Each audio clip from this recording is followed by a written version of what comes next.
है ऋषियत्र, क्योंकि धन मूल आवश्यकताओं को पूरा करने में सहायक होता है।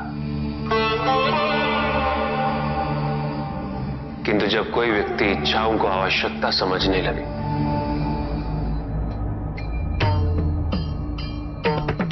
तो धन कितना ही क्यों ना पर्याप्त नहीं होता,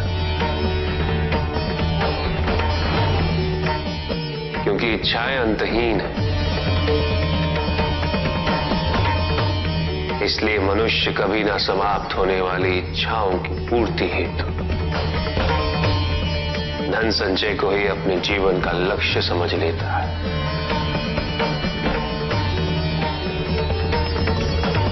वो लोभी बन जाता है।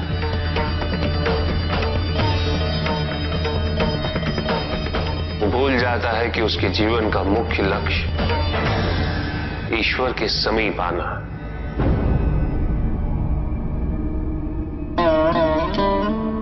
ऐसे लोभी व्यक्तियों को अपनी मृत्यु के समय भी यही दुख रहता है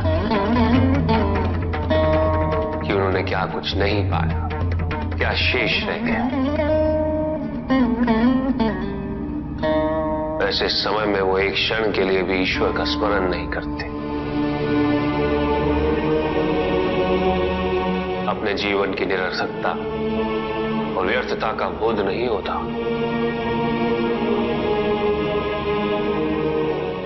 करना चाहिए।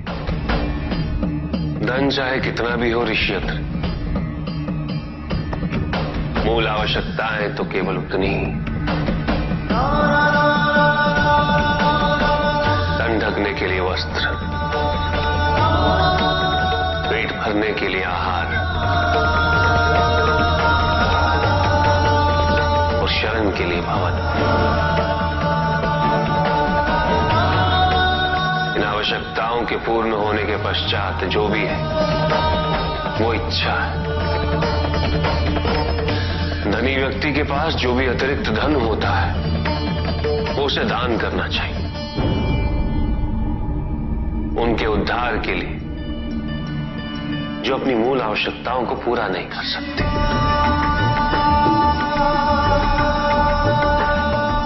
ऐसा करने से संसार में समानता होगी, द्वेष नहीं होगा, सद्भावना बनी रहेगी। किंतु कुछ व्यक्ति इस तथ्य को समझ ही नहीं पाते। उन्हें अपने एकत्रित किए हुए धन से इतना मोह हो जाता है कि वो उसका एक अंश भी किसी और को नहीं देना चाहते।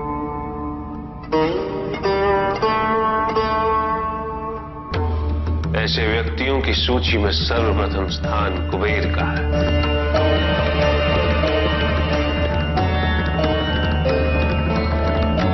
इस संसार में सबसे अधिक धन उन्हीं के।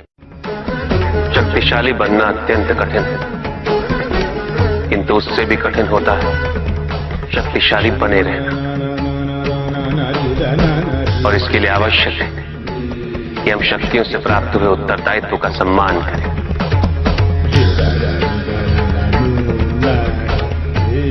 अन्यथा हम स्वयं पर निरंतर खो देते हैं और यह हमारे पतन का कारण बनता है।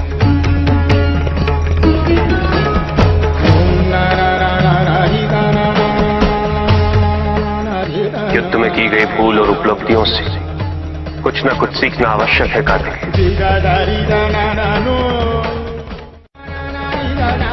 बुराई और अच्छाई के मध्य ये युद्ध निरंतर चलता रहेगा। आज एक अध्याय समाप्त हुआ है, कल दूसरा अध्याय आरंभ होगा।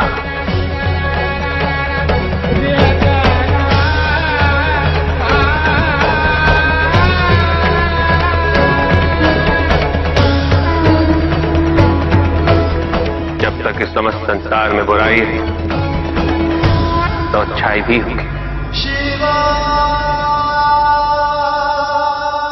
किंतु अच्छाई और बुराई के युद्ध में जीत सदैव अच्छाई की ही होगी। आध्यात्मिक कार्य के लिए शरीर को, सीमाओं को और अहम को तोड़ना और उसे पार करना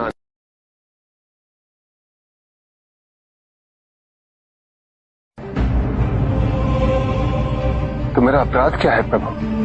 तुम्हारा अपराध था एक त्रिदेव को दूसरे से बड़ा समझना, उनमें भेद करना, उनमें तुलना करना।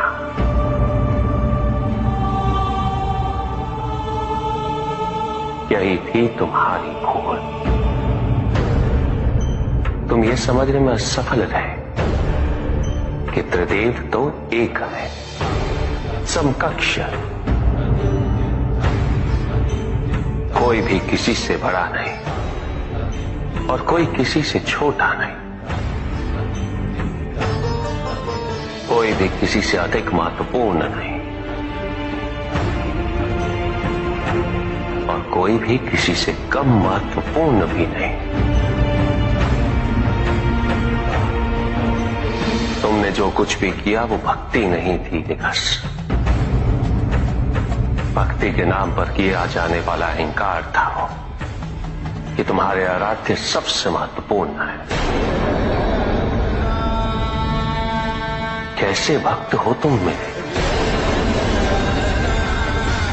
जो ये भूल गए कि तुम्हारे आराध्य के भी आराध्य नारायण।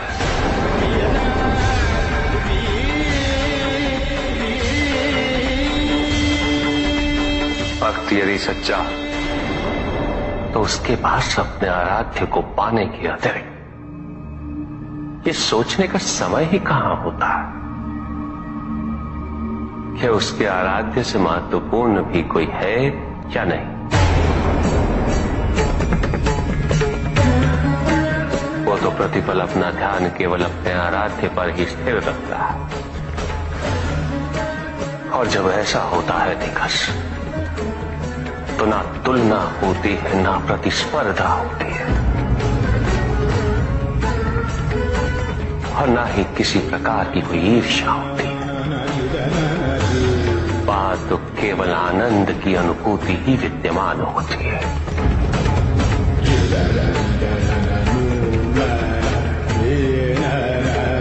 यदि तुम ये सोचते हो कि यह समस्त संसार केवल मुझसे है तो तुम्हें इस संसार के प्रत्येक स्वरूप से प्रेम होना चाहिए था। तुम्हें इसके कण कण में मेरी अनुभूति होनी चाहिए थी। तब भी किसी प्रकार का भेदभाव तुम्हारे मन में उत्पन्न नहीं होता। किंतु तुमने ये प्रमाणित कर दिया निकास कि अपने आराध्य के प्रति तुम्हारी भक्ति वो भी अधूरी थी, अपूर्ण थी।